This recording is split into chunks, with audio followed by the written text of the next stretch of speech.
Assalamualaikum warahmatullahi wabarakatuh. Alhamdulillahillazi nahmaduhu wa nasta'inuhu wa nastaghfiruh wa na'udzu billahi min syururi anfusina wa min sayyiati a'malina. Asyhadu an la ilaha illallah wa asyhadu anna Muhammadan 'abduhu wa rasuluh. Qala Allah Ta'ala fil Qur'anil Karim, a'udzu billahi minasyaitonir rajim. Bismillahirrahmanirrahim. Wa qadha rabbuka alla ta'budu illa iyyahu wa bil walidaini ihsana. Imma yablughanna 'indakal kibara ahaduhuma aw kilahuma fala taqul lahumā uffin wa la tanharhumā wa qul lahumā qawlan karīmā.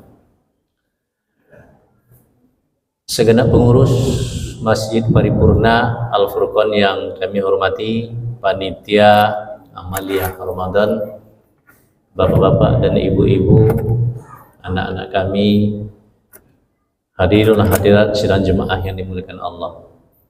Bersyukur kepada Allah, alhamdulillah, pada malam yang ke-9 ini kita masih hadir di rumah Allah Ta'ala ini dalam rangka menunaikan perintah dari Allah dan Rasulnya.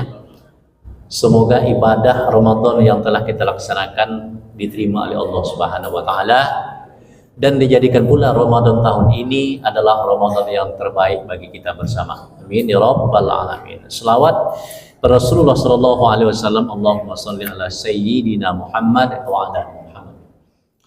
Malam ini cara berbakti kepada orang tua yang telah tiada. Bapak dan Ibu dimuliakan Allah, siklus kehidupan manusia dari tidak ada menjadi ada, lalu tidak ada dan ada kembali. Dulu kita berada di alam rahim 9 bulan 10 hari. Lahir ke dunia hari ini. Untuk apa kita di dunia ini? Wa ma khalaqatul jinna wal insa illa liya'budun. Hanya untuk mengabdikan diri kepada Allah Subhanahu wa Ta'ala.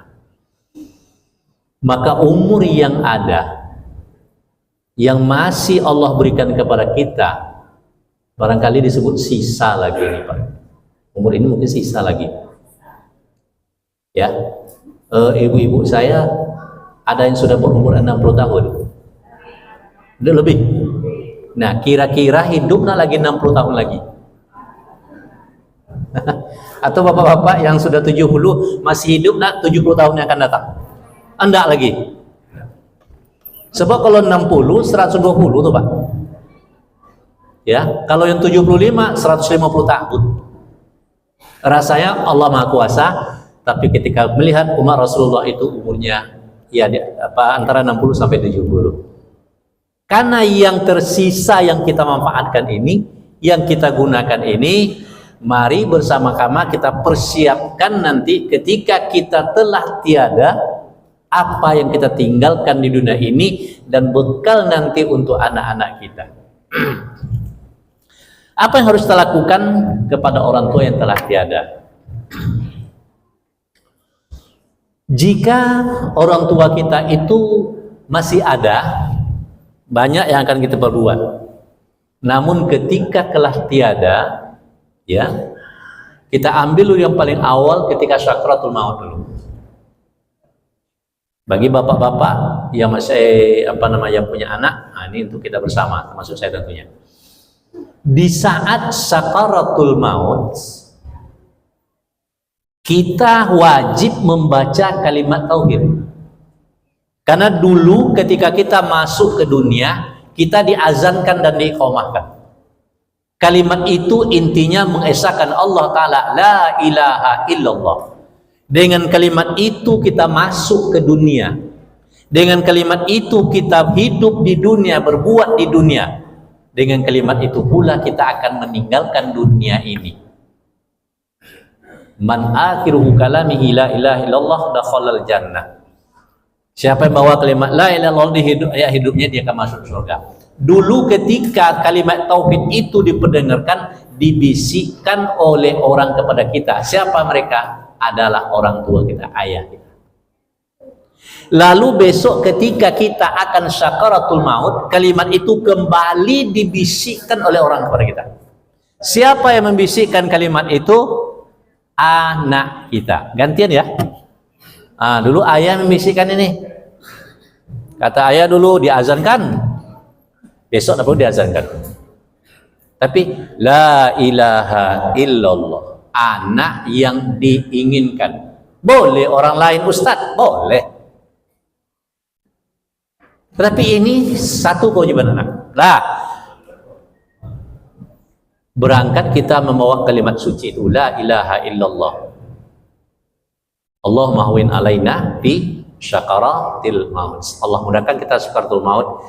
Di saat itu berada pada posisi husnul khotimah. Bapak dan Ibu, sudahkah sanggup anak yang sangat kita sayangi membisikkan kalimat itu ke telinga kita? Sanggupkah mereka? Karena banyak kenyataan kita lihat ketika orang tuanya sakratul maut, bukan membisikkan kalimat itu tapi yang lain dibacanya. Dicari orang untuk membisikkan kalimat itu padahal dia ada dekat orang tuanya itu. Tentu di saat itu kita sudah menjadi mayat, menjadi jenazah. Apa kewajiban anak kepada orang tua yang telah tiada? Satu, laksanakan fardu kifayahnya. Dimandikan. Diapakan lagi nak? Jenazah itu siap mandi? Kapankan? 3, 4, dikuburkan. Jenazah akan dimandikan. Saya buat kembali pertanyaan kepada kita semua, orang tua saya, ayah dan bunda. Siapa yang kita inginkan memandikan jenazah kita? Anak kan? Anak. Betul-betul keinginan dalam hati, wahai anakku, engkaulah yang akan memandikan ayah, yang akan memandikan ibu. Oh, posisi anak jauh. Anak pun berpesan kepada pemuka masyarakat atau keluarga yang ada, tunggu saya pulang. Kan ini tiket sedang dicari. Semisal zuhur tadi orang tuanya meninggal, tapi anak berpesan, tunggu kami pulang. Seharusnya kan bisa asar ini dikebumikan atau menjelang maghrib. Tapi orang tua keluarga, masyarakat, pemuka-pemuka menunggu anak. Anak pun pulang, akhirnya jenazah besok baru bisa dihubungkan. Kebetulan anak lambat dapat jadwal penerbangan. Besok diangkat mayat ke atas keranda pemandian. Air itulah selesai, wangi-wangian sudah lengkap semuanya, sudah selesai semuanya. Mulailah jenazah kita dimandikan. Anak yang dari kemarin minta ditunggu sudah ada di samping itu. Apa kata pemuka agama putra masyarakat, Pak Imam kita? Ayo nak, mulai kita mandikan ayah dan atau ibu. Apa jawabnya? Pak Ustadz ajalah. Pak Ustadz sajalah mandikan. Ternyata anak yang kita tunggu tuh bapak dan ibu tidak mau memandikan ayah dan ibunya. Padahal harapannya, wahai Ananda, ditunggu kedatanganmu supaya engkau memandikan ayah dan ibu. Tapi ternyata engkau hanya bisa berdiri di samping keranda pemandian kami. Wahai anakku, batin berkata lagi bapak dan ibu. Apa yang kata batin? Wahai anakku tersayang, mari sejenak kita renungkan masa lalumu. Ini batin. Karena anak tidak bisa mandikan ayah ibunya. Coba dihitung berapa kali engkau kami mandikan. Ada enggak catatannya, Bu? Berapa kali Ibu mandikan anak? Tidak ada catatan ya? Tidak ada. Berapa kali sehari? Paling kurang 2. Pagi sore, pagi sore. Di mana dulu memandikan sayang kita ini? Bukan di kamar mandi, di ruang tamu. Di ruang keluarga, bawa bas kamu situ, kasih air hangat. 2 kali sehari. Berapa kali setahun? 2 kali 365. Berapa tuh? 730 kali. 730 kali dalam masa 1 tahun. Potong engkau sakit, nak badanmu panas, imunisasi ABCD, tinggal 700 kali dalam setahun. Berapa tahun ayah ibu memandikan anaknya? Sampai umur berapa? Kan Anda ada catatan banyak. 5 tahun saja lah Bu, TK. 5 tahun saja. Kalau 5 tahun berarti 700 dikali 5 berapa? 3.500 kali. 700 kali 5. Ya, 75 35. 3.500 kali ayah dan bunda memandikan anak. Apa kata kita pada waktu itu? Wahai anakku, waktu sampai masa pun telah tiba. Tolong nak sekali ini engkau mandikan ayah ibu nak, yang pertama dan yang terakhir. Hutangmu 3.500, engkau bayar 1 kepada kami wahai anakku. Sudah ayah anggap, sudah ibu anggap lunas semua hutang-hutangmu itu. Hutang siapa? Yang 3.500 dibayar 1 hanyalah hutang anak kepada ayah dan ibu. Mengapa wahai anak tidak bisa membayar hutang yang 1 ini? Ayah dan ibu tidak pernah minta dimandikan. Tidak pernah. Kenapa? Mereka masih bisa mandi sendiri. Wahai anakku, sebelum kita pindah ke kota, kita jauh tinggal dulu di kampung, ngambil air bukanlah dari kamar mandi tapi dari sungai. Diangkat air pakai sumur untuk memandikan engkau. Hari ini tolong nak mandikan. Mengapa anak tidak bisa? Ketika dulu nak engkau kami mandikan, ibu siram badanmu sebelah kanan, engkau lari ke situ, kan gitu. Ibu siram kaki nak engkau di kamar mandi itu. Hari ini ketika engkau siram ayah dan ibu, kami tidak akan bergerak sama sekali. Dan saya belum pernah memandikan mayat ketika disiram kepala, itu nih kan belum pernah. Padahal memandikan jenazah ini Bapak paling mudah. Manusia yang paling elok perangainya adalah jenazah. Nyunak neko-neko. Tak ada neko-neko. Belum pernah. Kan kita apa namanya, untuk mengosok punggung kita miringkan ke kanan tuh, gosok sebelah kiri gitu kan. Kita ingin sebelah kanan miringkan ke kiri, kan gitu caranya. Belum pernah saya temukan ketika dimiring ke kiri gitu jenazahnya berdiri. Belum pernah. Itulah hebatnya. Apapun kata orang yang memandikan itu, dia akan ikut setelah menjadi jenazah. Sebelum menjadi jenazah, wallahu alam, suruh ke masjid, dia pergi ke mall. Tapi ketika mati tidak ada lagi. Baru 1. Yang kedua, apa lagi fardu kifayahnya? Jenazah harus dikafani. Dituntut lagi pada saat itu, wahai anakku tersayang, tolong nak engkau pasangkan baju kepada ayah, pasangkan baju kepada ibu. Berapa kali kami masangkan baju kepada engkau wahai anakku? Tidak terhitung. Kalau mandi 2 kali sehari, tapi kalau memakai baju ini berkali-kali dalam sehari. Ketika engkau baru pandai berjalan, engkau berjalan lalu engkau terjatuh, engkau menangis, bajumu kotor, celanamu kotor, diganti kembali. Begitu seterusnya.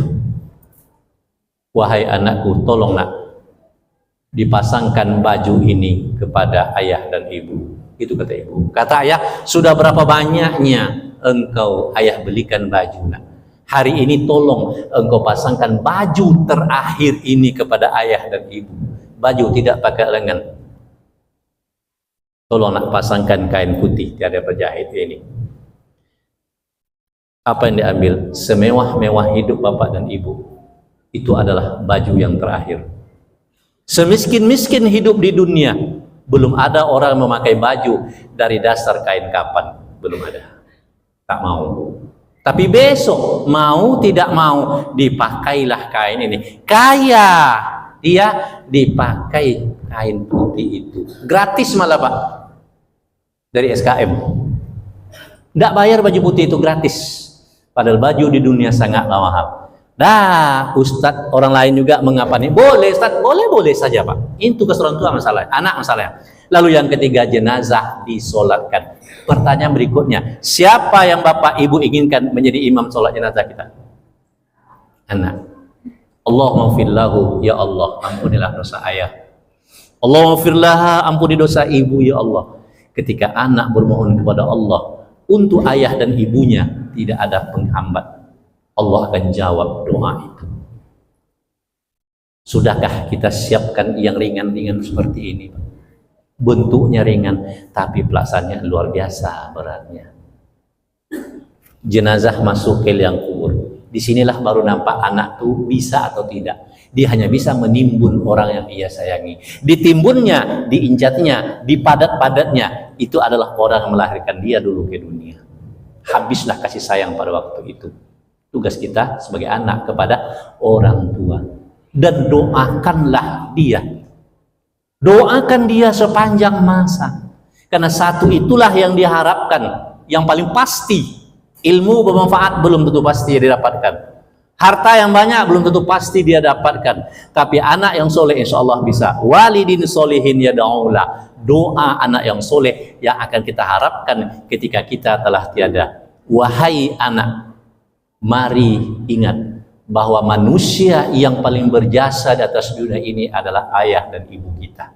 Bukan atasan kita, bukan pemimpin kita, tapi adalah mereka, ayah dan ibu. Kedudukan ayah dan ibu adalah di bawah Allah Subhanahu wa ta'ala. Semua kita mendapatkan anak yang soleh dan soleha. Amin ya rabbal alamin. Billahi taufiq wal hidayah. Wassalamualaikum warahmatullahi wabarakatuh.